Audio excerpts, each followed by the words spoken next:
At Soundcheck, we've had the pleasure of working with DJ, producer, and composer Afrodeutsche for a number of years, and it's a joy to welcome her onto the Soundcheck Stories podcast for this episode. We discuss her route through the music industry, the journey of finding her voice, and the development of her artistic calling through innovation, community, and faith. It is so great to welcome Afrodeutsche to episode 5 of the Soundcheck Stories. What? I know, right? Thank you so much for jumping on today and for coming on to share your journey and your music and your thoughts. It'd be really great just to hear where you're at and what's been going on. But firstly, we're going to do a bit of a preamble and a bit of an intro. Sorry if this is uncomfortable, but like, where do we start with this? Okay, so let's start with because it's prolific. Let's start with your work as a DJ. Okay, which has seen you grace the stages of the Berghain, Deckmantel, Glastonbury's Arcadia stage, alongside performances with the likes of Aphex Twin and Doppler Effect. Some serious company. Your musical contributions as a producer have included, amongst others, the critically acclaimed Break Before Make album, which is a celebration of Detroit techno, which was released on Manchester's Scam label, legendary label, and which The Guardian described as a new wave of club music. You okay for that? Yeah, this is true. And your work, your work as a film composer has featured on the BAFTA-nominated short Kamali, which has also included your own complimentary sample library from Spitfire Audio. And recently, you've completed commissions for the Manchester International Festival, BBC Radio 3 Unclassified, including performances at the South Bank Centre, and Aviva Studios, working in collaboration with the BBC Concert Orchestra, Manchester Camerata, and Robert Ames. And in terms of radio work, you've hosted a monthly show on NTS, and you are currently in the seat for the People's Party on BBC Six Music on a Friday. Yes. It's quite a resume. So, cool. It's shocking because I can't spell resume. Okay. It's just one of those words I can't spell. Resume with E with the accent. It's important at the end. Resume. I put a question mark. Either way, it's still quite one, right? So right, I hadn't even thought about it. Wow. Nice we sort of condense it down, yeah. And that's only like half of it as well. I'm sure there's a load more, which I just haven't got time for any more preamble. But let's rewind the clock a little bit and let's start with some early years, right? And my question really for this is, was there a moment, which maybe retrospectively, was there a moment when you realized that music was going to be an integral part of your life journey? Like, was there like a formative moment or a gig or an experience or just his revelation? What can you think back to that, like those early years? Was there a time? Yeah, I think it was from the word go. Oh, okay. Because I understand everything through sound. Like my sense of hearing, it's like I can hear things all the time at all times. So I would constantly be picking up on details of sound that were around me when I was really, really little. And it was like the way I could communicate was with music. So I was actually non-verbal interesting. until I was about 3. I didn't know that. So I would watch films and I loved television and I loved adverts, like television ads. And it was like music was my language. And by the time I got to, like 10 years old, we'd be watching Top of the Pops and the whole lounge would turn into what I can only describe as a disco. The coffee table gets pushed back, the music's going through the speakers the TV's going through the speakers in the room, and I'm bopping around. It was like it was everything to me. Music was everything to me. So I guess there probably wasn't a point when I thought that's what it was. I actually didn't think I could do music Okay. as a job. Right. So even though music was everything that I wanted and consumed, and my mum tells me that when I was about 6 or 7, I was watching a movie and the credits were running up. And apparently, I turned round to her and I said, "My name's going to be up there someday." I don't remember saying that, but Okay. she reminded me Sure. about it. So there was definitely this thing where I was like, I want to be in it. I always wanted to work with orchestras, Okay. always wanted to work with orchestras, but I never thought it was possible. So I guess there wasn't like a turning point when I was younger. It was just I knew in my heart that music was where I wanted to be So in did you whatever capacity that could. so did you have another career path in mind then at some point, which then changed into a musical one? Yeah. Can you believe this? I pretty much failed GCSEs. I got some, Okay. and then I went to college and I did leisure and tourism. But Okay. that was so boring. I did business law and leisure and tourism. I knew I wanted to be in kind of social situations, working situations, but my work experience was at a bowling alley. Okay. So I decided to drop out before the end of college and Right. I Okay. moved to London. Ah. I Okay. just moved to London and I thought this is where there's opportunity for me. That's how I felt. Okay. And I ended up joining a temp agency and who dealt with music industry, temp jobs. So Right. like reception, Sony, and 2 weeks work PAing for someone. And so that was my first way into the music industry. But I still at that point didn't know that I could do music. I didn't have I just didn't know that it was possible. Interesting. So your path then was administrative to start with. You were, you were just working, as you say, in that kind of like sort of backroom capacity. So what Yeah, so what shifted then? What kind of what was it quite was it working in the industry? Did that give you a sort of a template, or did that give you a kind of like a model to emulate working with artists, seeing how the industry was run? Was that what kind of gave you yeah. the impetus, if you like, to start building things for yourself? Quite honestly, I'm shocked that I was in London at the time that I was because it was the point when the industry was on a real. It was like a tipping point. I was in the industry before people were streaming, before like people were even sharing music on MySpace. Okay, wow. You know, and so And so I was really there when things were tipping over and the industry was getting really concerned about downloading. The language wasn't even something that the industry was prepared for. So, like sonically and musically, I started out at 19 Management on reception there, and that was Spice Girls and S Club 7 and Annie Lennox, and just some extraordinary experiences there. But then I went to Native Management and was working for Howie B, and Okay. then this artist comes in with a guitar into this office, playing guitar on this sofa. And I initially think, who plays guitar in the office when we're trying to work? I'm like, who is this? It was Amy Winehouse. Interesting. And so I spent early years copying her demos and Wow. sending them out to record labels.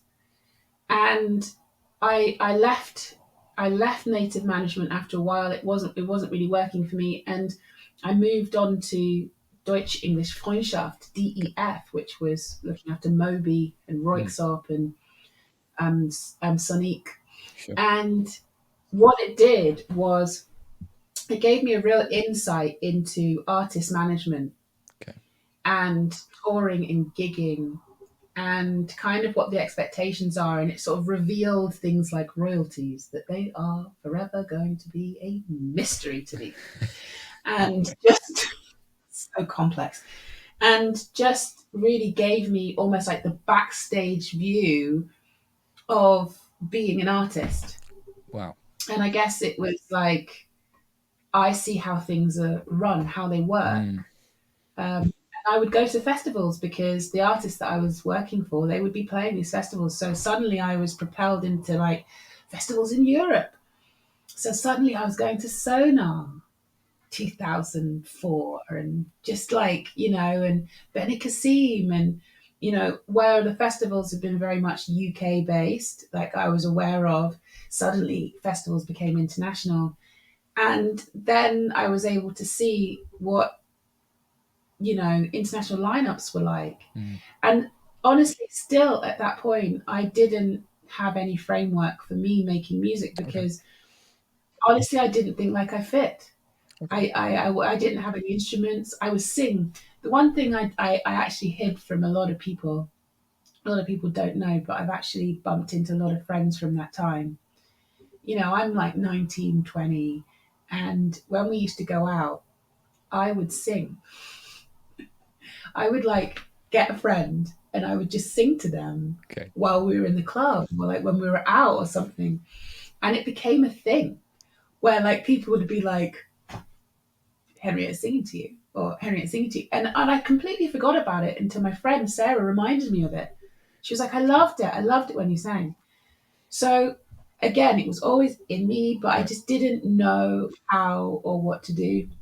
And then a Interesting. friend of mine was like, so my friend James Ford, who is one half of Simeon Mobile Disco Mm. and was Simeon, the band. And I remember we were at my friend's house.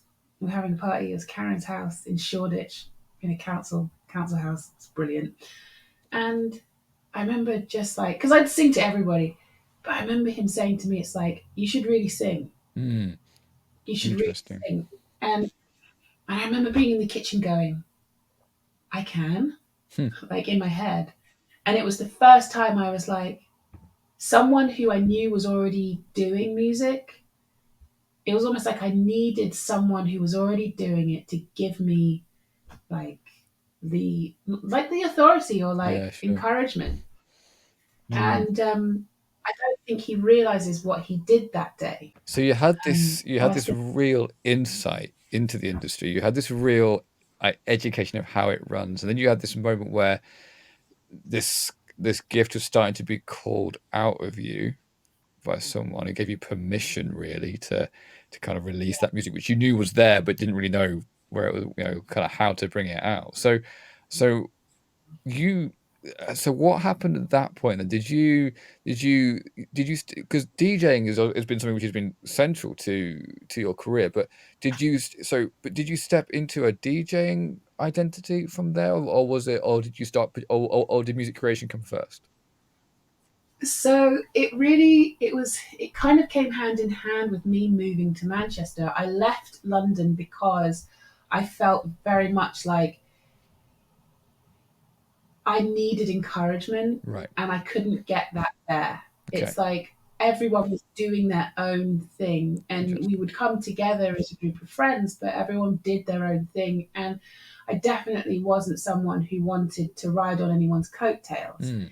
And the only people that I knew at that point who were, I guess successful in music was James and Jazz, Simeon Mobile Disco. And I certainly wasn't gonna, you know, try and it was just like it just wouldn't, yeah, so I just kind of put that down. And I actually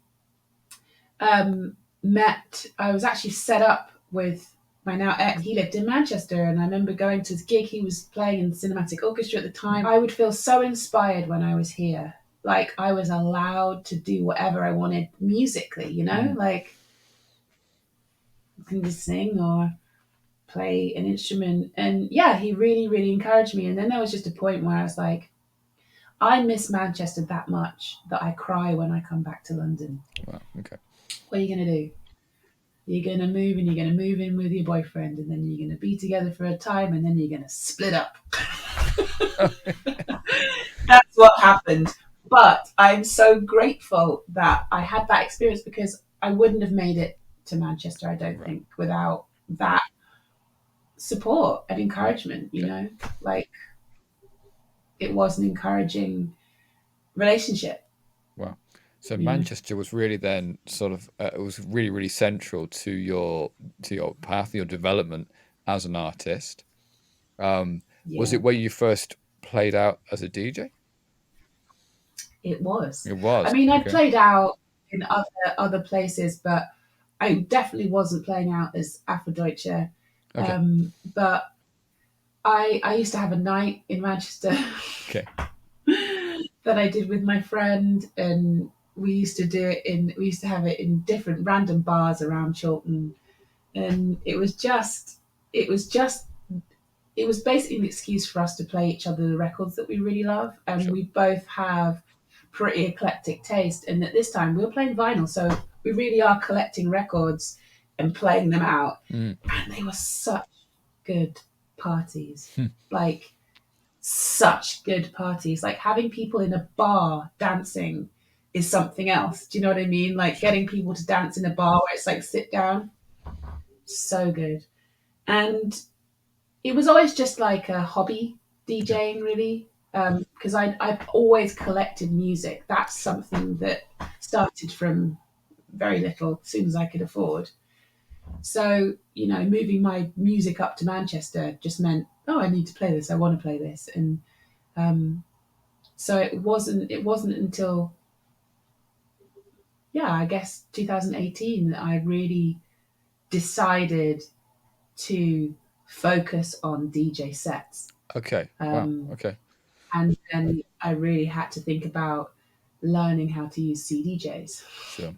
because when I first started playing out DJing as Afrodeutsche, I actually did a hybrid version. So I would have two turntables, I'd have Ableton on my laptop and a controller, and I would just like have like claps and Mm. like sounds all like on my controller, and like synth pads all like ready to go, because I would be like, well, I kind of like this record, but I want a clap in it. So I Right. would just play a clap in it. So it was like a hybrid, like how I was feeling, because I was quite limited at that point as to what I could play in the clubs. So Okay. my first hybrid set was at Zoila, which is the downstairs part of Berghain. Right. That was your first one. Okay. That's quite a big Yeah. first gig. Okay. Yeah. And I had this reoccurring nightmare that I'd showed up. So the set was 4 hours, Okay. and I showed up in my dream with one record for 4 hours. And Awful. in this dream, Yeah. I was like playing with the record. I was doing things with the record. I was like slowing it down, speeding it up. I was like blowing on it, like just trying to make this one record last for 4 hours. It Oh was a man. horrendous nightmare, Dreams, man. but the actual gig itself was so much fun, Wow. so good.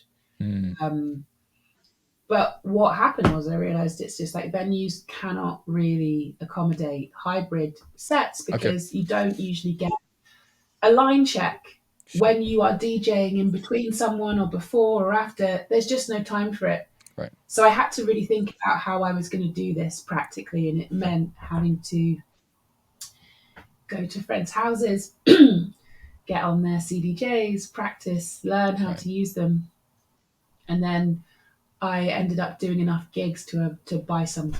Okay. So it was like, right, I got to teach myself how to use them, teach Right. myself how to use them. So it was a real skill shift to Mm. DJ. Okay.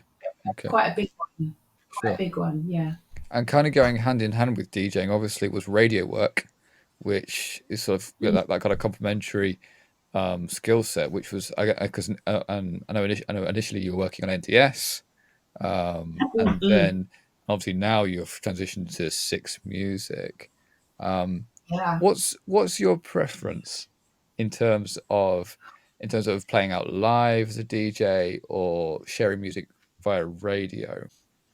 Wow, that's a really good question, because when I was doing NTS, I was so nervous about speaking on the radio that Okay. I would pre-record my voice, but not as me. I would pre-record my voice as the BT phone voice. you know, Okay. and I would do like, yeah, I would do like, skits to blend tracks together, a lot Okay. like the stuff that you would get on a Doppler effect album. Right. It's just you have this almost like electronic voice that sort of, and I was so afraid of people hearing me that I Okay. would do, focused mixes that, I mean, I think, was it the second year? I think the second year of doing NTS, I themed the entire year through Vangelis Blade Runner. Oh, okay. So for I started from the beginning of the movie all the way till the end, and so each month there was like a transition, but with electronic and all that kind of stuff. Sure. And I think it just did that for a lot of people. Okay. But for me, it was like that was me speaking. It was Wow. like that was me speaking and having a story. And if you get it, fun. If you don't, doesn't matter. And so I guess doing six music and being a voice, it's been really, really tough. Okay. It was really, really tough because suddenly, where I had preferred to be in the background and hidden and behind something or someone, suddenly it was just my voice and the music that I'd chosen. And it was really tough trying to get my head around that. But I can say now, it's like it's completely different. Like I Hmm. love it. Hmm. I knew I could love it Okay. when I started, but now I really love it. That's good to I love hear. it. And it's a great So show as well. And it's such a six music show you do. It's such a celebration really of your love for music and the many genres and styles that have influenced you over the years. And it's always such a celebratory show, such a joyous show. And yeah. talking about like this multi-genre kind of I guess passion for music. I want to just talk about you as a music creator as well as a curator, Mm, as someone who's a music creator. Your output is so diverse. It's like electronica or techno, breaks, classical crossover, soundtrack, so many things which you bring into your productions, so many influences and perspectives. Like, how so? How do you distill your knowledge across all these genres into something singular, like a track mm. or a body of work? What's that process look Mm. like for you?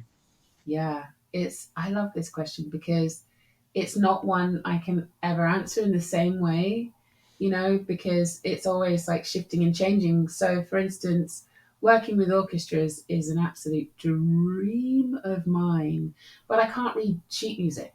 Okay. So, my process for creating the music for them to play is through Ableton.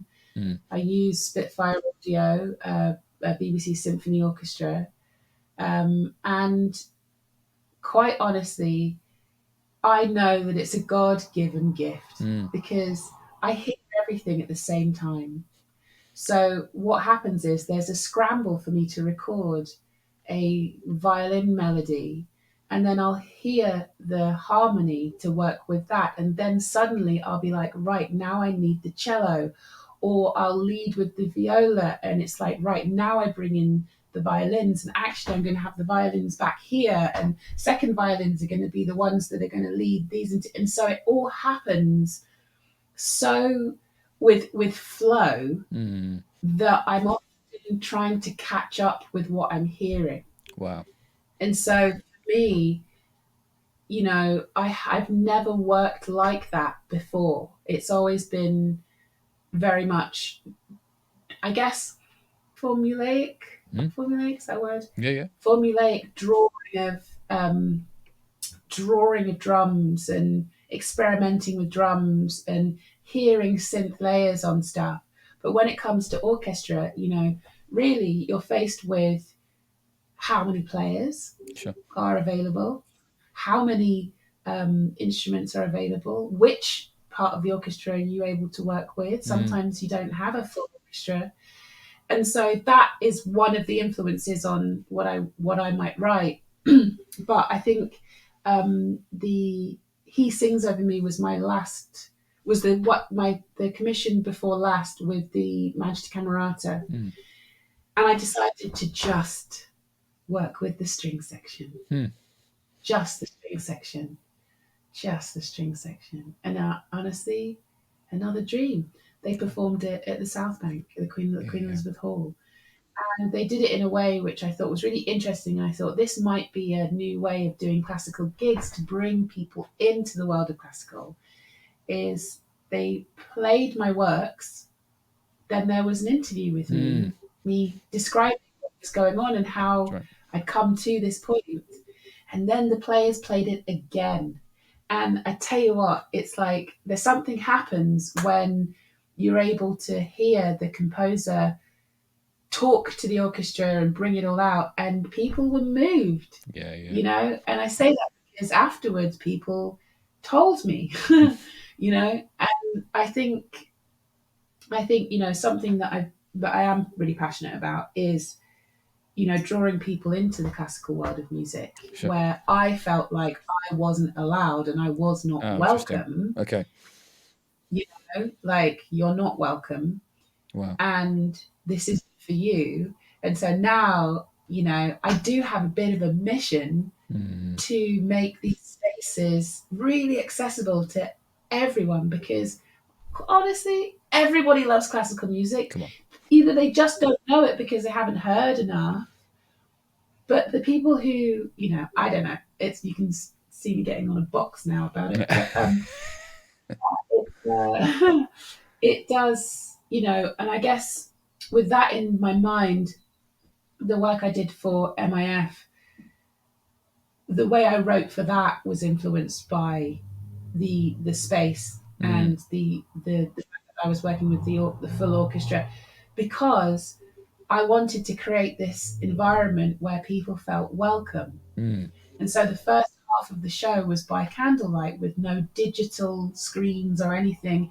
And it was purely acoustic because I wanted to give people that experience of being in a venue and listening to classical music. Yeah. It's nothing like it. Like, there's just nothing like it. But obviously, being me, it was like there was an interlude Yeah. and a second half, the video. And the second half was orchestra, vocals, and electronics and beats Exactly. and stuff. So it is a bit of a mission of mine Well. to make these spaces and bring people into the classical, and so they're not afraid of it, Mm. because it's intimidating. Sure. Really interesting. It's Thank you. intimidating. Thank you for sharing that, and your, yeah, and for just being so open about the fact that, yeah, that is some of the challenges. Mm. I wanted to ask, over this journey, this extraordinary journey you've had in music, like, what has become important to you as an artist? Like, how did your perspectives change from from Mm.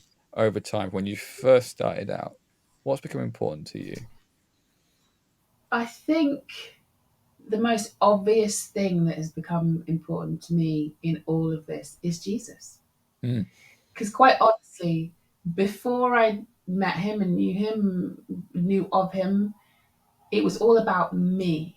Okay. So I would do these gigs, and if it wasn't received in the way that I needed at that point, I would go home wounded and alone and broken because I didn't do that mix quite right, and someone stopped dancing or someone wasn't dancing.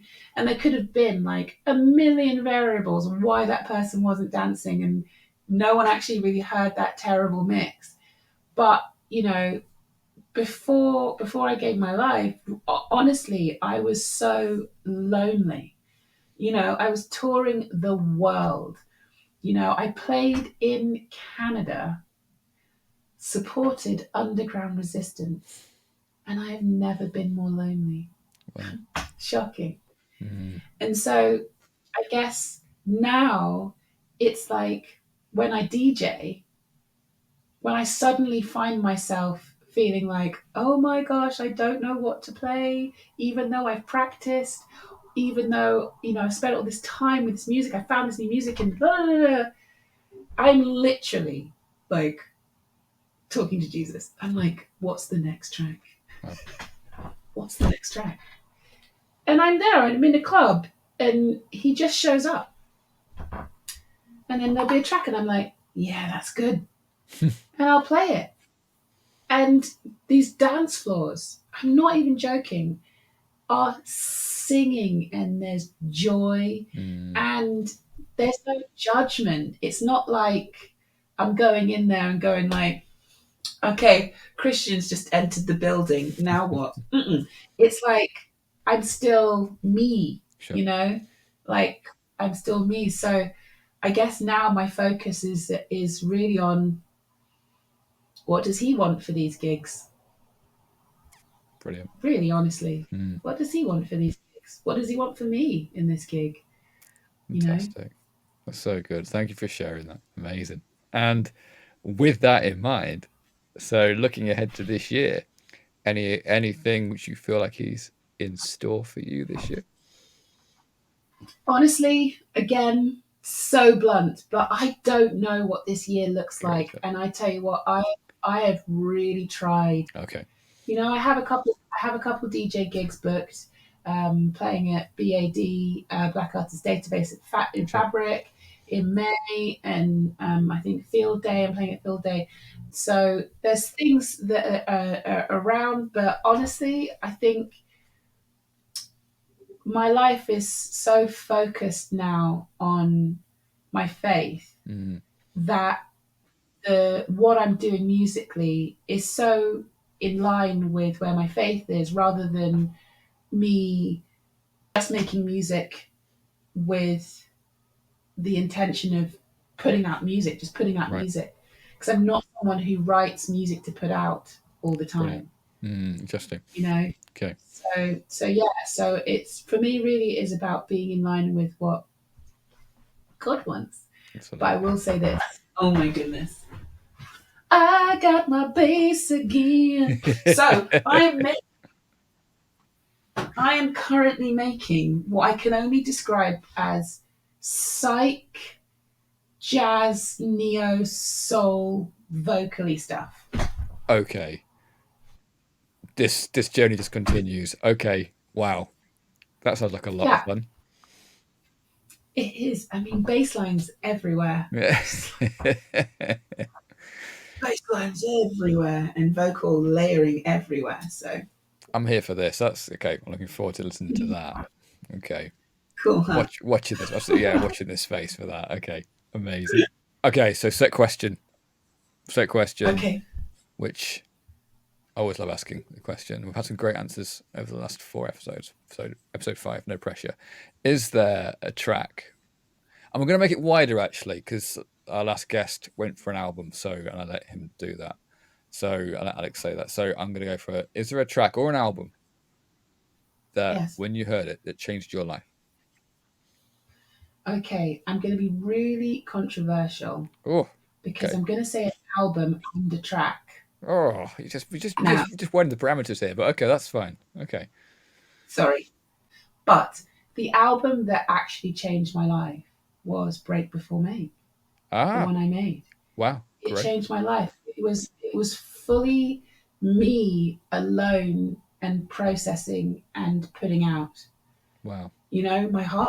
Mm, That was everything that I was going through audibly. wow. And that was. The tipping point. Scam took it on and released it. There you go. It changed my Great life. answer. That Great was the point. answer. It changed my life. And so that's the album. But there's a few tracks off the album. But I guess the Sunday Service Choir's version of Rain, Oh, SWV's Rain, okay. because what I love about the Sunday Service Choir is they are the most beautifully put together, stunning sounding choir I've ever heard. Mm, And they're so they're people. Um, and when I hear them, I get chills.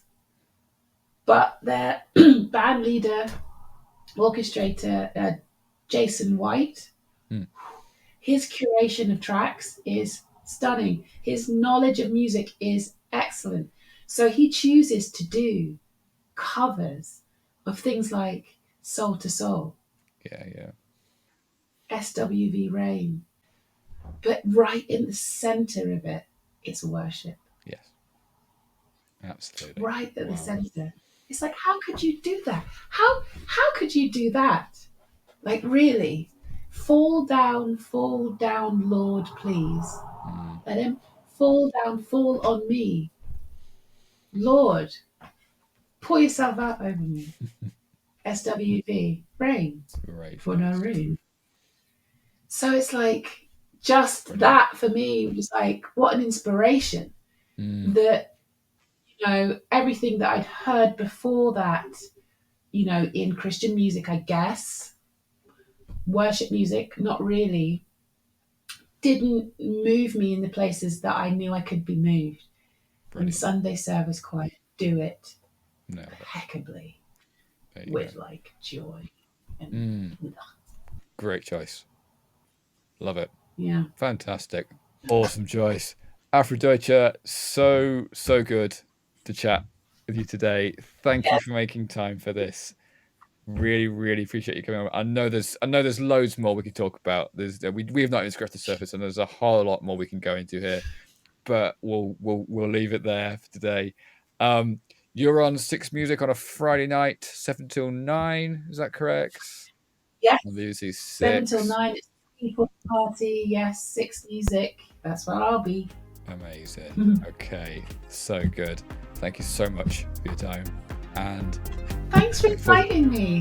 looking forward to seeing what this year brings. Really excited for you. Looking forward to some psych neo soul being made. Right, the bass lines are plenty. In fact, I made one up just before I came onto this, which I'm going to go back to and play immediately. Thanks so much. Amazing. Thank you so Bless you. much. Take care. Bye bye.